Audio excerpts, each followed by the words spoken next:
My name is Caterina Gentili and I'm a PhD researcher from the Centre for Appearance Research at the University of the West of England in Bristol, where we focus on studying the role of appearance and body image in people's lives. Today's society is strongly focused on appearance. An average individual would receive messages around how his or her own body should look like from all over the place, from television, from social media, from advertisements, everywhere. The beauty ideals shaped by today's society can be quite detrimental for a person's mental health. In fact, if an individual perceives that her own body or his own body is strongly different from what they should look like, then they might feel strongly dissatisfied with their appearance and might develop a very negative relationship with their body, which in research we call negative body image.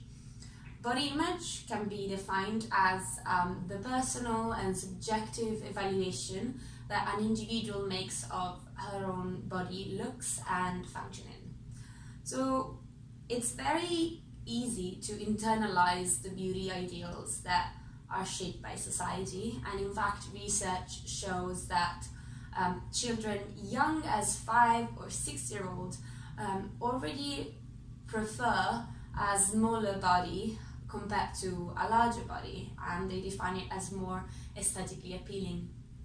So in terms of what society prefers and portrays as an ideal body, we do of course have the matter of size.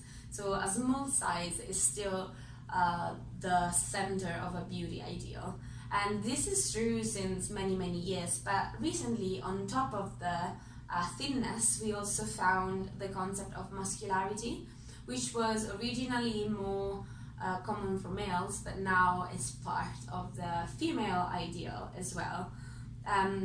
And this is actually still very problematic because it's still a very difficult body ideal to obtain, and it can lead to a negative relationship with both food and exercise.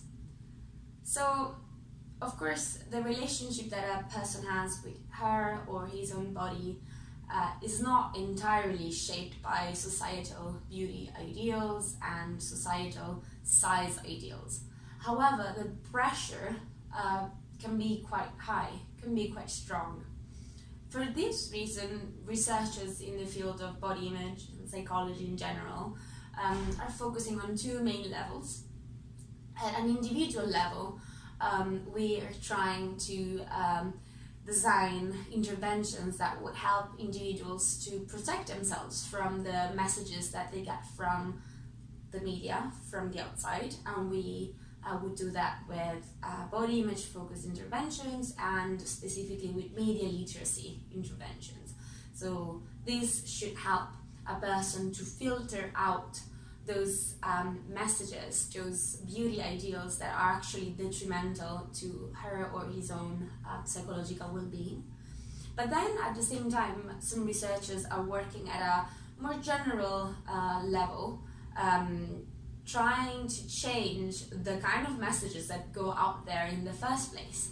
And there's also a lot of activism involved in this, and the aim would be to make the bodies that are showed in the media more diverse, and the ideals being actually not ideal at all, just normal bodies of different shapes, different sizes, as diverse as possible, as normal as possible.